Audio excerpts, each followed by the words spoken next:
கர்த்தருடைய பரிசுத்த நாமத்திற்கு மகிமுண்டாகட்டும். ஆண்டவராகிய இயேசு கிறிஸ்துவின் நாமத்தினாலே அன்பு கர்த்தருடைய பிள்ளைகளாகிய தங்கள் அனைவருக்கும் ஸ்வீட் ஊழியத்தின் சார்பாக வாழ்த்துக்களையும் ஸ்தோத்திரங்களையும் தெரிவித்துக் கொள்கின்றேன்.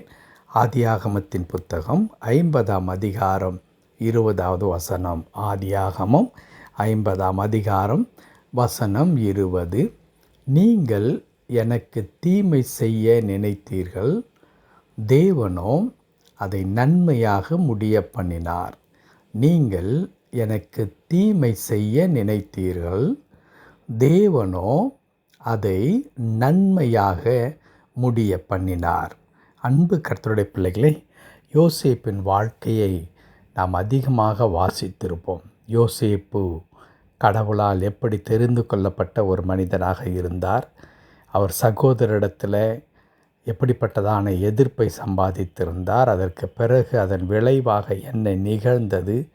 இறுதியாக யோசேப்புடைய வாழ்க்கையில் கடவுள் அவர் சிறியவனாக இருக்கும் பொழுது கொடுத்த அதே தரிசனத்தை, அல்லது இன்னொரு விதத்தில் சொல்ல வேண்டுமென்றால், கடவுள் யோசேப்பை குறித்து என்ன செய்ய தீர்மானித்திருந்தாரோ அதை நிறைவேற்றின அந்த நாளில் தன் சகோதரி பார்த்து சொல்லுகிற வார்த்தை தான், நீங்கள் எனக்கு தீங்கு செய்ய நினைத்தீர்கள், ஆனால் கடவுள் அந்த தீங்கை நன்மையாக மாற பண்ணினார் என்று சொல்லி குறிப்பிடுகின்றார். அன்பு கடவுளுடைய பிள்ளைகளே, யோசேப்பினுடைய வாழ்க்கையிலே கடவுள் வெளிப்படுத்தின அந்த தேவனுடைய திட்டம் நிறைவேறக்கூடாதபடிக்கு பிசாசானவன் தன்னுடைய சொந்த குடும்பத்தையே பயன்படுத்தி வாழ்க்கையை முற்றிலுமாக நிர்மூலமாக்கிவிட வேண்டும் என்று நினைத்தார். அதற்காக பலவிதமான உபாய தந்திரங்கள் பயன்படுத்தப்பட்டது. ஆனால் அவர் கடந்து வந்த எல்லா பாதைகளிலும் மரணம் சமீபமாயிருந்த நேரம், அவமானப்பட்ட நேரம், நிந்தைகளை ஏற்றுக்கொண்ட நேரம், பழியை சுமந்த நேரம், இறுதியாக தான் செய்யாத குற்றத்திற்காக சிறை தண்டனை அனுபவித்த நேரம், அவை எல்லாவற்றிலும் கர்த்தருடைய வார்த்தை இதற்கு முந்தின வசனங்களிலே சொல்லப்பட்டிருக்கிறது. கடவுள் அவனோடு கூட இருந்தார். கர்த்தர் யோசேப்போடு கூட இருந்தார். ஏன் தெரியுமா? யோசேப்பு குறித்து ஆண்டவருக்கு ஒரு திட்டம் இருந்தது. அந்த திட்டத்தை நிறைவேற்ற வேண்டும் என்று சொல்லி ஆண்டவர் மிகவும் முனைப்புடன் இருந்தார். ஆனால் பிசாசானவன் அதை இல்லாமற் செய்துவிட வேண்டும் என்று சொல்லி அவன் பலவிதமான உபாய தந்திரங்களை அவன் கையாண்டான்.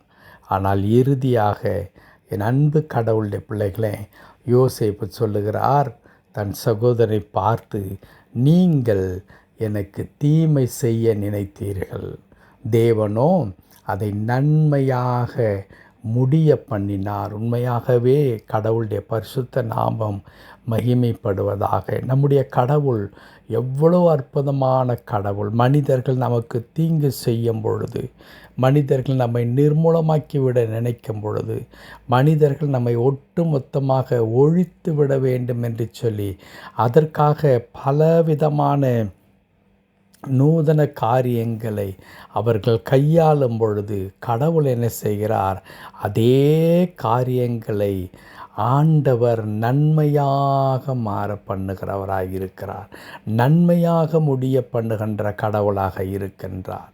அன்பு கடவுளுடைய பிள்ளைகளே, ஒருவேளை இன்றைக்கு யோசேப்பை போல ஒரு வேளை மரண தருவாய்க்குள்ளாய் போகிற அளவிற்கு காரியங்களை பிசாசானவன் உங்களுக்கு விரோதமாக, அல்லது உங்கள் சொந்த குடும்பத்திலிருந்தோ, உறவுகளில் இருந்தோ, நீங்கள் வேலை செய்கிற இடத்திலிருந்தோ, அல்லது நீங்கள் வசிக்கின்ற பகுதிகளில் இருந்தோ உங்களுக்கு விரோதமாய் அவ்வளோ காரியங்கள் நடைபெற்று கொண்டிருக்கலாம். ஆம், உங்களுக்கு விரோதமாக எழும்பி இருக்கிறவர்கள் உங்களிலும் பல மடங்கு பலசாலிகளாக இருக்கலாம். அவர்கள் செய்கின்ற ஒவ்வொரு செயலையும் எதிர்த்து நிற்பதற்கு, எதிர்த்து போராடுவதற்கு உங்களால் முடியாமற் போய்விடலாம். உங்களுக்கு உதவி செய்வதற்கென்று ஒருவருமே இல்லாத ஒரு நிலையை நீங்கள் உணரலாம். ஆனால் எது எப்படி இருந்தாலும் அன்பு கடவுளுடைய பிள்ளைகளே, ஒரு காரியம் உண்மையாக இருக்க போகிறது. அது என்ன? கர்த்தருடைய பிள்ளைகளாக்கிய உங்கள் வாழ்க்கையிலே உங்களுக்கு விரோதமாய் செய்யப்படுகின்ற எந்த தீங்கையும் ஆண்டவர் உங்களுக்கு நன்மையாக முடிய பண்ண போகின்றார். ஆகவே கவலை கொள்ள வேண்டாம், கவலை கொள்ள வேண்டாம். தொடர்ந்து நான் தோல்வியை சந்தித்து கொண்டிருக்கிறேன். தொடர்ந்து எனக்கு விரோதமாக காரியங்கள் செயல்பட்டு கொண்டே இருக்கிறது. தொடர்ந்து நான் வஞ்சிக்கப்படுகிறேன், ஏமாற்றப்படுகிறேன், காயப்படுத்தப்படுகிறேன், அவமதிக்கப்படுகிறேன் என்று சொல்லி என் அன்பு கடவுளுடைய பிள்ளைகளே, தொடர்ந்து நீங்கள் வேதனையின் துரோகத்தின் பாதையில் நீங்கள் போய்கொண்டே இருந்தால் கூட, எப்படி யோசேப்பினுடைய வாழ்க்கையில் அவன் குழியில் விழும் பொழுது எந்த விதமான நம்பிக்கை இல்லாமல் இருந்ததோ, பார்வோன் வீட்டில் அடிமையாக அவன் போகும் பொழுது அங்கே எந்த விதமான நம்பிக்கையும் இல்லாது இருந்ததோ, எந்த விதமான நம்பிக்கை கொடுக்கிற அளவிற்கு சிறைச்சாலையில் யோசேப்போடு கூட ஒருவருமே இல்லாதிருந்தார்களோ, அப்படிப்பட்ட சூழ்நிலையில் ஆண்டவர் தாமே அவர் மிகவும் ஞாபகமாயிருந்தார். எதற்காக?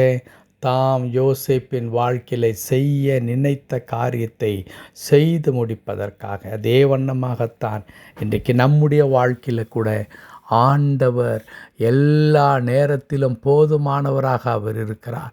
அற்புதங்களை செய்ய, அதிசயங்களை செய்ய, தாம் செய்ய நினைத்த காரியங்களை வாழ்க்கையில் நிறைவேற்றுவதற்காக அவர் மிகவும் மிகவும் கண்ணும் கருத்துமாக ஜாக்கிரதை மிகுந்த கடவுளாக இருக்கிறார். ஆகவே கவலைப்பட வேண்டாம். யோசேப்பை உயர்த்தின கடவுள் உங்களை உயர்த்துவார். யோசேப்பை நினைத்தருளின கடவுள் உங்களை நினைத்தருளுவார். யோசேப்புக்கு விரோதமாய் வந்த தீங்கை நன்மையாய் மாறப்பண்ணின கடவுள் உங்களுக்கும் அப்படியே செய்வார். கர்த்தர் தாமே இந்த வார்த்தையின்படியே உங்கள் வாழ்க்கையில் எல்லா விதமான தீமைகளையும் நன்மையாக மாற்றிக்கொண்டு ஆசீர்வாதமான ஒரு வாழ்க்கை வாழ கடவுள் கிருபை தருவாராக. ஆமென், ஆமென்.